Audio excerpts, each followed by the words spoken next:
ada 104 pertandingan yang akan digelar dalam Piala Dunia kali ini. Ibu Peti ikut ngawasi di sana nggak? Nggak dipanggil. Karena World Cup ini kan ajang kompetisi sepak bola tertinggi di dunia. Dan itu sudah jelas merupakan gerbang motivasi bagi anak-anak muda. Yang jadi juara itu 1 minggu 2 minggu itu masih jadi perbincangan kira-kira seperti itu. Kan negara lain juara, kita sibuk berdebat di sini. Bang Deddy lebih suka format baru ini, lebih gemuk, kemudian banyak pertandingan, atau ya format kalau bagi penonton bola lebih senang lah. Lebih senang. Lebih senang. Lebih lama. Iya, karena kan banyak pertandingan, banyak.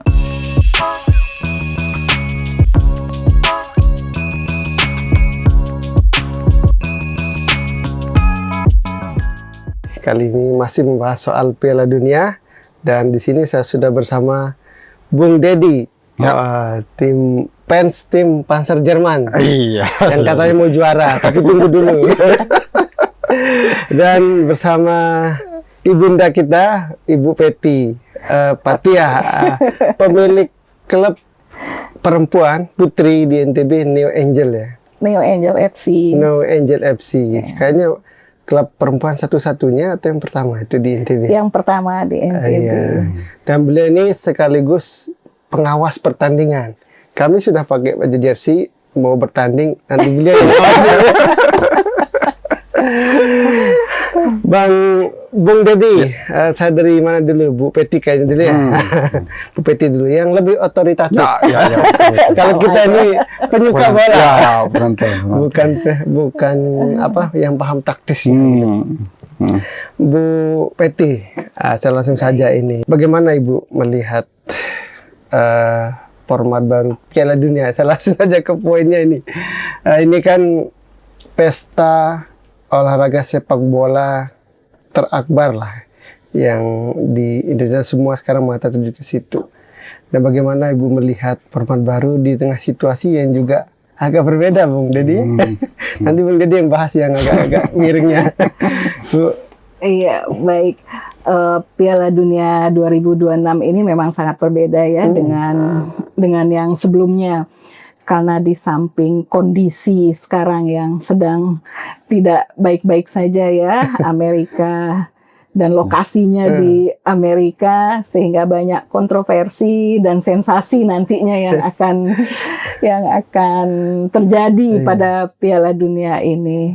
Di samping itu juga baru kali ini Piala Dunia 48 tim dan dengan waktu yang cukup panjang.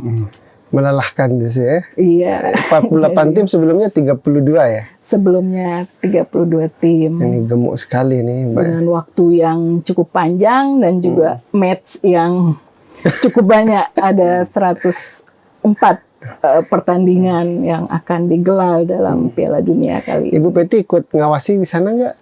Nggak dipanggil. Harusnya dipanggil. Lewat jauh. Lewat jauh. Nah, Ibu, ini apa kira-kira selaku praktisi sepak bola di NTB, apa makna Piala Dunia ini bagi masyarakat NTB lah, khususnya insan bola di NTB, Bung Deddy ya? Apa ada pengaruhnya bagi anak muda, pemain-pemain muda atau apa gitu? Piala Dunia 2026 ini ya bukan hanya sekedar tontonan, jadi itu yang digarisbawahi. Tidak hanya sekedar tontonan, karena World Cup ini kan ajang kompetisi sepak bola tertinggi di dunia, dan itu sudah jelas merupakan gerbang motivasi bagi anak-anak muda atau juga bagi pemain-pemain muda di seluruh dunia ya, apalagi khususnya kita di NTB. Ini sebagai motivasi, tapi ada juga unsur hiburannya. Jadi tidak 100% motivasi, tetapi juga tetap di situ ada unsur hiburannya. Ya, kira-kira kami yang sudah usianya lewat ini nggak bisa jadi pemain lagi ya, itu terhibur kan dari situ. Kenapa dia termotivasi?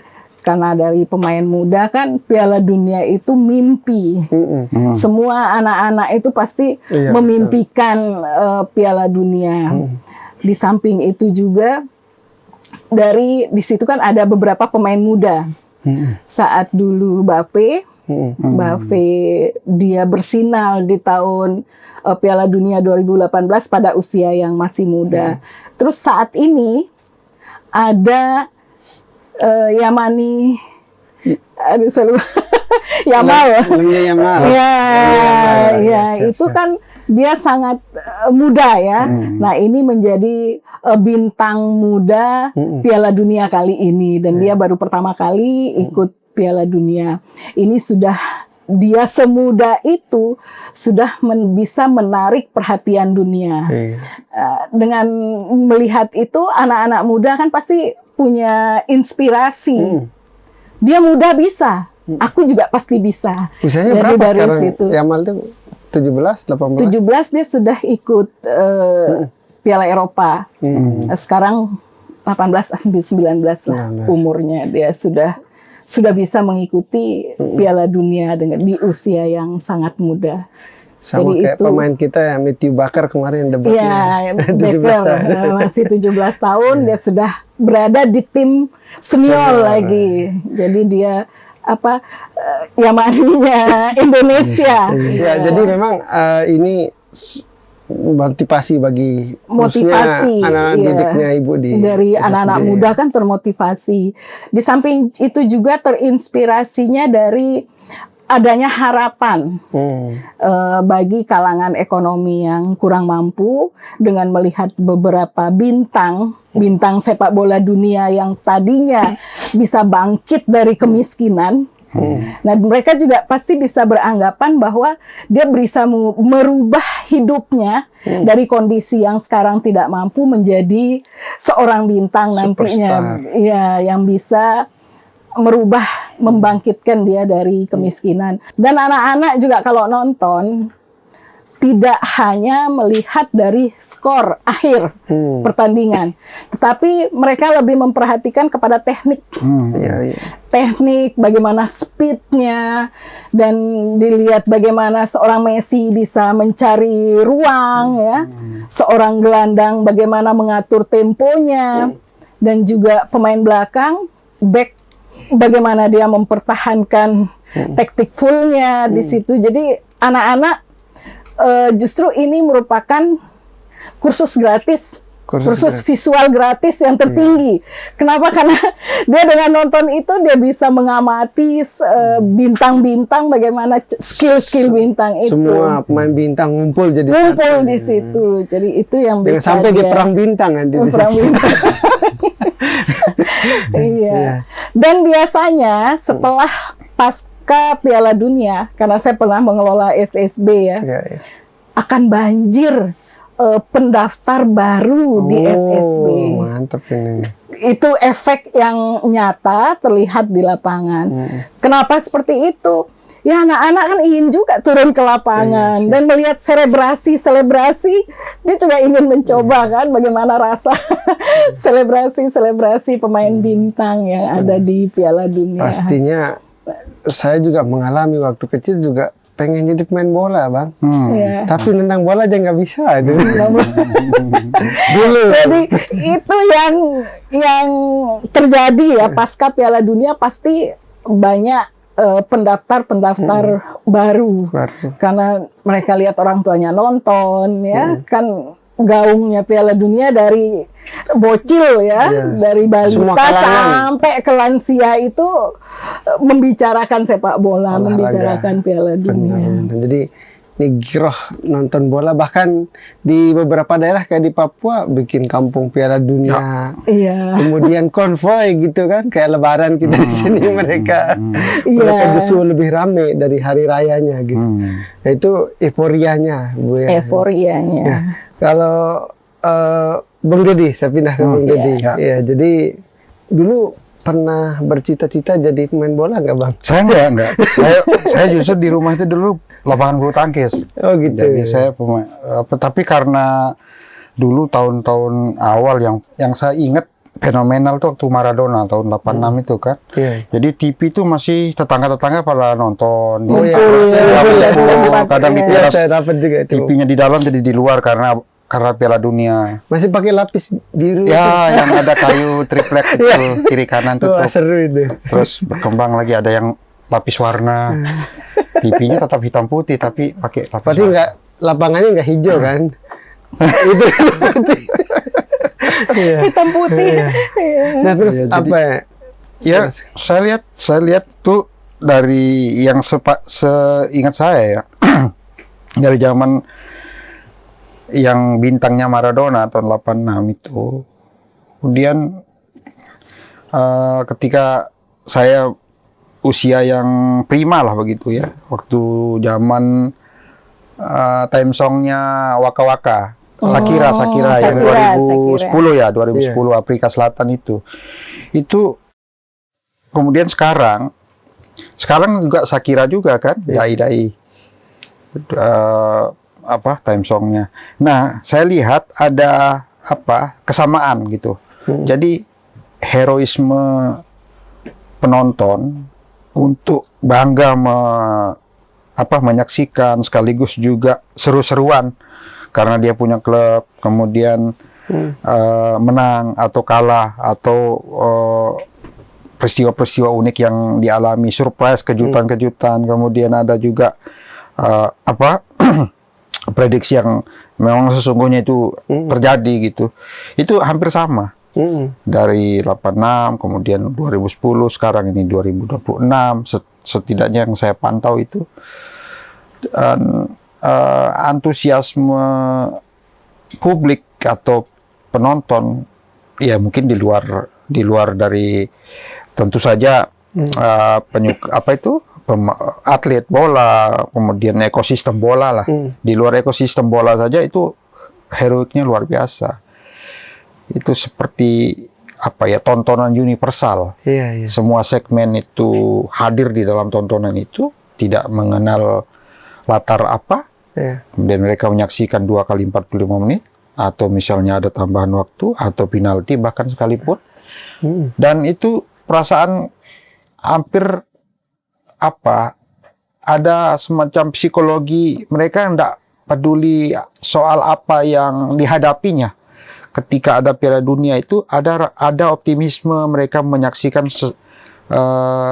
hiburan yang spektakuler, dan itu ditunggu-tunggu dari prakondisi sebelum dimulai sampai kemudian yang jadi juara itu 1 minggu 2 minggu itu masih jadi perbincangan. Kira-kira seperti itu kan negara lain juara, kita sibuk berdebat di sini.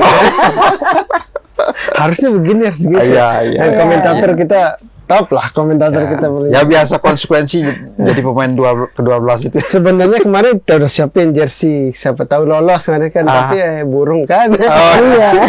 Tidak jadi dia kan. Nah, tapi Ya itu saya nonton kemarin timnas terakhir. Insya Allah 2030, insya Allah, apalagi di Arab tempatnya, insya Allah. Nah itu yang seolah-olah prediksinya Gus Dur itu seolah-olah ingin mengatakan teruskan. Jadi beliau bilang ya Indonesia akan masuk Piala Dunia gitu. Nah, pada saat ada pengumuman sudah pasti tidak ikut Piala Dunia, ada lagi proses selanjutnya yang istimewa itu kan. Itu juga ternyata tidak bisa. Tapi upaya timnas Indonesia untuk masuk ke Piala Dunia itu trackingnya itu kayaknya linear tuh dengan prediksinya Gus Dur tuh. Jadi ya Gus Dur sudah memberikan tanda-tanda. Tuhanlah yang menentukan kira-kira bersama ikhtiar para timnas. Ini agak dalam di sampai bukan Gus Dur. Wah, nanti kita saya pernah menulis itu di opini artikel bola.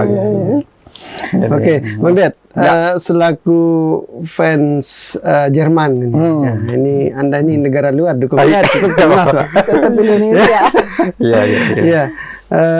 Seru ini kan kembali ke materi pokok soal Piala Dunianya. Iya. Ini kan ada 48 tim dengan 104 pertandingan di 3 negara. Kebayang sudah kita dari sini aja ke Jawa itu sudah jet lag gitu kan, kalau nggak kuat-kuat fisiknya Bu ya perjalanan. Nah itu gimana selaku fansnya Jerman ini yang gagal terus beberapa tahun belakang ini? Oh ya, Apakah ini justru makin seru atau makin menyiksa pemain Anda ini? enggak. Jerman tuh udah biasa. Jadi kalau dia kalah di awal-awal tuh biasa aja. Oh gitu. Biasa. Dan ya seperti kendaraan tuh kan harus panas dulu. Jadi ke awal-awal memang nggak jadi favorit gitu. Tapi kan akhirnya kemudian menang ya. Berada di posisi puncak. Tapi kadang-kadang begitu final kandas gitu kira-kira gitu. Jadi menurut saya main di 3 negara, kalau kita bayangkan aja, kita kan belum pernah ke sana nih, tapi kalau kita bayangkan memang mesti pengaruh gitu. Ngaruh, tapi yang poin bagusnya itu kan makin banyak juga negara yang bukan hanya Eropa dan Amerika Latin saja yang ada di dalam komposisi Piala Dunia. Tapi juga ada representasi dari negara Asia, Afrika, bahkan Timur Tengah gitu. Nah, ini poin. Nah, Timur Tengah itu Asia, Bang. Iya, Asia. Memang agak lain dia. Iya, jadi disebut antara Asia dengan Afrika, kira-kira begitu. Federasinya agak lain, sering berguling-gulingnya kelebihan mainnya. Iya. Dan tadi udah disebutkan ada pemain muda Jerman yang biasanya bermain tenang, kemudian juga lebih ke pertahanan sekali waktu, kemudian ketika ada peluang kemudian transisi secara kilat gitu. Tapi juga penuh dengan tangkapan bola, operan yang akurat gitu. Tentu negara-negara lain juga punya keahlian, punya strategi, kayak punya sendiri taktik, lah ya sendiri gitu. Tapi saya lihat gitu kayak pemain Jamal Musiala, kemudian ada juga beberapa pemain yang, nah kabar baiknya juga di Jerman tuh Neuer tuh awalnya nggak jadi kiper tuh, nggak mau, udah pensiun kan. Tapi kabar terakhir dia akan memperkuat timnas Jerman gitu. Jadi ini kabar baik bagi fans Der Panzer. Jadi Neuer yang semula menolak semula menganggap Piala Dunia kemarin itu adalah debut terakhirnya. Nah, jadi kabar paling update itu Neuer jadi kiper lagi di Der Panzer. Kalau kiper kan memang usianya agak lama dia, karena jarang lari dia kan. Oh iya. Tapi tanggung jawabnya paling besar. Tanggung jawabnya dia jadi sasaran tembak. Iya. Kayaknya nanti akan 2000 ke depan ada peluang menambah lagi nggak itu? Jadi 48 nih, genepin aja 50 kan. Siapa tahu Indonesia masuk salah satu kan. Tapi yang menarik bola itu, aturan yang dibuat itu diberlakukan untuk jauh ke depan gitu. Jadi tidak pada saat ini kemudian besoknya diberlakukan, enggak. Jadi sama dengan menentukan negara mana tempat Piala Dunia. Itu kan bukan pada saat Piala Dunia yang akan datang, bahkan 2 kali Piala Dunia baru kemudian ditentukan sekarang. Itu poin saya kira itu penting untuk edukasi dalam banyak hal. Kita berkiblat pada bola. Begitu sportivitas bola itu dijunjung tinggi, dan ketika aturan dirubah, itu perubahannya itu pun diberlakukannya itu ke depannya gitu. Jadi tidak ujuk-ujuk bikin aturan baru kemudian diberlakukan langsung, enggak. Jadi bola itu sudah mempersembahkan cara yang relatif demokratis yang kemudian bisa diberlakukan. Sebelum diberlakukan diseminasi dulu kepada halayak. Bang Deddy lebih suka format baru ini, lebih gemuk, kemudian banyak pertandingan, atau format kalau bagi penonton bola lebih senang lah. Lebih senang. Ya, karena kan banyak pertandingan, banyak sequel gitu. Dan ini juga gini, kalau banyak pertandingan itu secara tidak langsung, tapi takarannya saya nggak tahu persis seperti apa. Tapi kalau kita lihat gejalanya, fenomenanya gitu, ketika ada banyak pertandingan Piala Dunia, itu perempatan-perempatan di jalan tuh sepi, hening, senyap. Di mana mereka? Mereka berada di kumpulan-kumpulan yang televisi layar besar itu on. Kemudian di situ ada minuman, ada makanan, ada camilan, ada banyak pengaruh dari sisi Penobar lah ya. sirkulasi perekonomian. Kalau diakumulasi itu cukup besar, meskipun kita nggak tahu takarannya, tapi fenomenanya ada. Berdampak ke NTB itu, Bang? Kalau misalnya Artinya kita lihat, dampak dunia itu tidak hanya di Amerika tapi sampai daerah kita. ya secara sederhana aja, kalau misalnya ada pans negara mana, kemudian kita cek nanti di market apakah kostum jersey itu laris apa enggak. Oh, iya. Gitu, Kemarin saya minimal. survei jersinya yang laris apa? Jerman sama Argentina. Oh, iya. Harusnya saya pakai Argentina tadi. Iya. Nah, oke. Ke Bu Peti, ini dengan format. Kalau fans kan tadi senang banyak pertandingan, lebih lama kita berdiskusi bola, debat kan, sama ngopi bolanya gitu kan, lebih lama. Nah kalau dari segi selaku pengawas pertandingan Ibu, dengan 48 tim, kemudian udah nih pemain ini capek di liga kan, Liga Champion, semua rata-rata main ini kan liga top-top semua gitu kan, dan belum recovery-nya belum lama, langsung terbang kemarin kalau nggak salah itu langsung persiapan setelah liga-liga selesai gitu. Nah, kira-kira ini dari segi itu pemain akan lebih terkuras, seperti apa kira-kira itu Bu? Kalau bagi pemain lah. Dengan format yang 48 tim ini, memang ya kalau kita lihat frekuensi bertandingnya, kan masing-masing tim ini akan dibagi menjadi, masing-masing grup dibagi 4 tim. Dan mereka akan masing-masing bertanding 3 kali. 3 kali. Saya melihat jadwal pertandingannya, itu bertanding pertama pada tanggal yang besok dini hari ya, Meksiko melawan Meksiko, Korea Selatan ya. Sebentar lupa bahwa jadwalnya. Itu akan main lagi pada tanggal 18. Jadi cukup ini sih jarak bermainnya.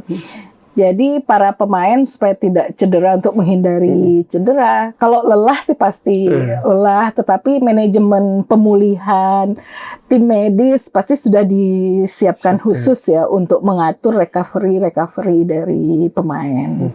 Tapi kan recovery yang ideal tuh karena seminggu Bu. Seminggu, iya. Selaku pemilik klub yang New Angel pasti tahu kan, sekali main ternyata recovery seminggu, dan itu ada yang 5 hari main lagi, ada yang 6 hari ya saya lihat di jadwal. Memang resiko terjadinya cedera kalau pemain bintang ini kan terlalu sering dipakai ya dalam kondisi kelelahan fisik, itu memang beresiko cedera hamstring dan lain-lain. Mereka udah lelah, betul seperti dikatakan tadi. Sebelum Piala Dunia kan dia sudah liga di domestiknya ya, terutama pemain tim-tim Eropa ya. Itu di Liga Champion juga tidak kalah panjangnya, tidak kalah lamanya dengan Piala Dunia. Lanjut mereka ke Piala Dunia. Itu memang mempengaruhi fisik pemain. Tetapi saya yakin dengan manajemen kesehatan, manajemen pemulihan yang baik, jadi tim itu tidak hanya ke teknis pertandingan, tetapi ini juga harus lebih diperhatikan untuk recovery pemain. Jadi lebih berisiko, lebih cenderung berisiko, iya. Dunia ini dengan waktu yang panjang, pertandingan banyak, dan jaraknya ya. Oke, jadi berarti apakah akan lebih berkualitas Bu dengan format yang baru ini, pertandingan Piala Dunianya, atau justru nurun kualitasnya? Kalau kita lihat secara umum, karena di sini kan ada beberapa negara yang baru masuk ke Piala Dunia. Jadi kemungkinan cenderung menurunnya ada ketika tim-tim raksasa ini bertemu dengan tim yang baru masuk. Debutan lah ya. Iya, jadi kan akan ada jomplang ya. urutan ininya kan Permainan. berbeda performnya dari pemain yang tim raksasa ini kalau ketemu dengan tim yang baru. Jadi di situ yang kita melihat anunya. Jadi kecenderungan menurunnya ada. Di samping itu juga karena untuk masuk ke babak 32 besar, tidak hanya juara grup dan runner up kan yang diambil, tetapi ada 8 tim yang 3 terbaik yang akan masuk ke babak 32 besar. Ini juga cenderung akan ada permainan aman ya, di mana pada fase-fase akhir babak penyisihan grup itu akan ada kecenderungan bermain aman untuk merebut posisi 3 terbaik ini. 3 terbaik itu dengan apa Bu? Jumlah golnya atau apanya? Ada beberapa nanti yang dilihat di situ, tidak hanya dari jumlah gol ya, head to head-nya juga dilihat, kemudian dari pelanggaran-pelanggaran, sportivitas. Ya, misalnya tim ini ada kartu merahnya, sedangkan tim yang satu tidak ada kartu merah. Otomatis yang diambil adalah yang tidak ada kartu merah. Dengan ketika dilihat posisinya sama semua. Tapi berarti kan bagus tuh menjadi nomor 3 terbaik. Meskipun aneh juga nomor 3 tapi terbaik gitu. Terbaik, kan. iya. Jadi membuat permainan jadi lebih sportif atau lebih pada fase-fase akhir kan, kalau yang juara grup dan runner up ini kan sudah ketahuan siapa yang akan lolos. Nah, tapi kalau yang urutan ketiga ini nanti yang aman, maksudnya dia nggak ngegolin Bu?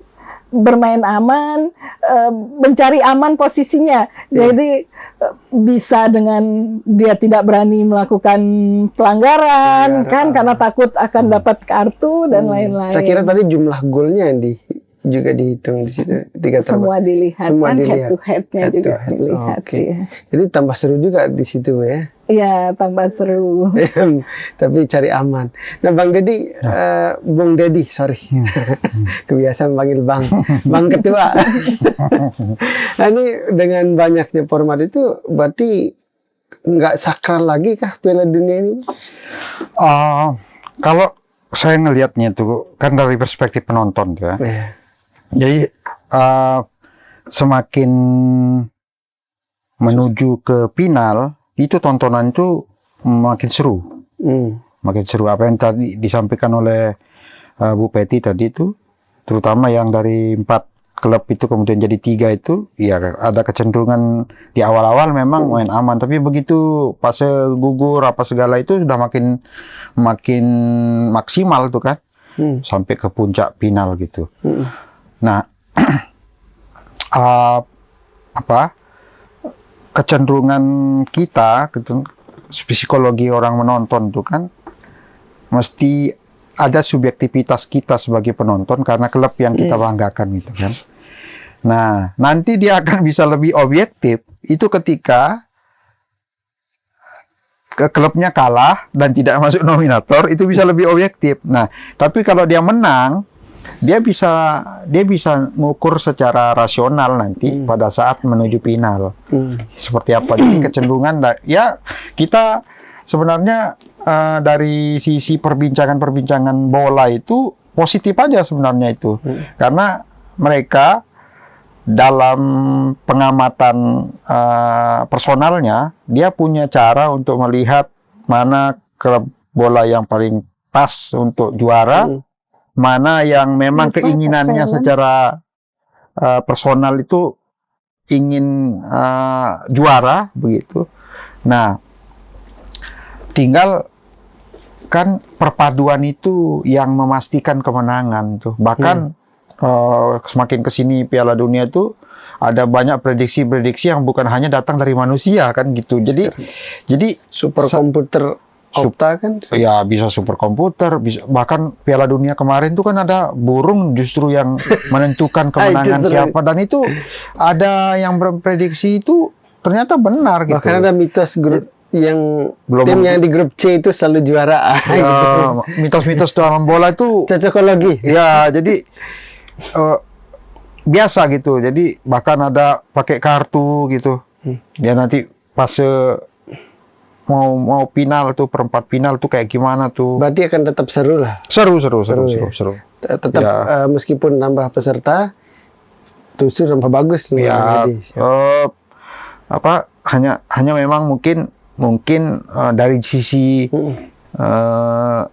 genre aja yang beda mungkin. Kalau dulu mungkin sekarang ini ada generasi milenial, generasi Z mungkin mendominasi karena memang dari sisi jumlahnya memang banyak dan nampak mereka lebih yang simple karena mereka bisa menyaksikan dari gawainya atau dari layar lebar yang anak nongkrong kan sekaligus bisa agak lama tuh berduduk-duduk untuk menyaksikan bola. menurut Ibu Peti sendiri kekuatan Spanyol bagaimana dengan Kalau kekuatan Spanyol, kita lihat dari beberapa pemainnya itu sebagian besar anak muda.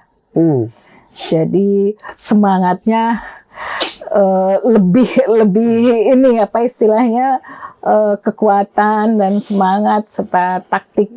Apalagi di situ ada gelandangnya Yamani yang tadi yang disebutkan fenomenal ya, pemain yang fenomenal. Ditambah lagi dengan pelatihnya sekarang sudah Luis itu sudah menggunakan taktikal berbeda dengan sebelumnya. Dia berevolusi 50% pemain muda dan sisanya yang senior. Tapi katanya akan kena kutukan karena nggak bawa pemain Real Madrid. Real Madrid. Kali ini udah tidak ada Madridnya. Jadi prediksi itu menurut saya akurat. Senang lah ya. Spanyol. Akurat. Sangat akurat sih. Siap. Kalau Prancis Bu, ini kan juga Mbappe kencang juga itu berapa kali masuk finalis Piala Dunia tahun sebelumnya. Kalau Prancis ya bisa saja tapi masih berada di bawah Spanyol. Spanyol ya. Iya. Iya. Inggris, Argentina, Bang Deddy. Ya. Saya kira kalau Argentina karena masih ada Messi di situ, Portugal masih ada Cristiano Ronaldo meskipun kemungkinan debut akhirnya. Ya kan? Debut akhir pemain-pemain bintang itu ya Messi nanti di Argentina yang terakhir, Cristiano Ronaldo kemungkinan juga akan debut terakhirnya. Messi udah nggak cari apa-apa sebenarnya. Tapi spirit harmoni kolektif pemain itu ketika ada bintang di situ itu jadi magnet tersendiri kan. Gitu. Yang justru seru itu season terakhir bagi Ronaldo ini. Ya, karena dia punya kesempatan terakhir kemungkinan akan maksimal gitu sebagaimana Ronaldo di Portugal. Dan pemain Portugal top semua. Ya. Tapi apapun itu, Bung Sir, apapun itu, jadi semua negara yang masuk nominator Piala Dunia itu kita harus standing applause gitu. Kenapa? Karena susah itu masuk Piala Dunia kan, ya Mbak Peti ya. Susah. Kita saja nggak bisa. Iya, jadi ketika dia sudah bertanding menjadi nominator Piala Dunia dengan segala varian gemerlap pesta bola itu saya kira sejarah yang telah diukir kan. Sudah masuk aja bersyukur kan. Sudah masuk saja bersyukur. Mau sikat berapa kosong yang penting udah masuk. Iya. Ya, itu orang Indonesia kan. Tapi ya kita doakan ya timnas kita ini bisa main 2030. Oke, Bung Deddy, Bu Peti. Terakhir ini, tadi yang terakhir. Ini prediksi di partai final. Siapa, Bu? Spanyol lawan Prancis. Jerman udah. Prancis. Bung Deddy. Saya Jerman Spanyol. Jerman Spanyol. Lu dikasih Spanyol ada. Ya. Siap. Oke. Bung Deddy, terima kasih atas waktunya. Bu Peti, terima kasih. Semoga terus semangat Piala Dunia ini terus menyemangati kita semua, khususnya Bu Peti yang praktisi untuk mendidik bibit-bibit muda, apalagi tim sepak bola wanita di NTB. Ini saya mau bikin mau jemput bola ke markasnya. Wah, keren. Tapi Agustus katanya. Anak-anak lagi sibuk porprov. Oke. Persiapan porprov. Siap. Iya. Ganti cabur soalnya di futsal dan hoki. Oke, siap. Karena sepak bola putrinya tidak ada. Makasih sekali lagi Bu Peti, Bung Dedi. Ya. Ya, Tribuners. Terima kasih kembali. Semoga Piala Dunia ini benar-benar memberi tidak hanya jadi tontonan tapi memotivasi pemain-pemain muda Indonesia khususnya NTB untuk jadi pemain top dunia. Amin. Amin ya Oke. Rabbal Alamin. Assalamualaikum warahmatullahi wabarakatuh. Waalaikumsalam warahmatullahi wabarakatuh. Salam olahraga. Salam.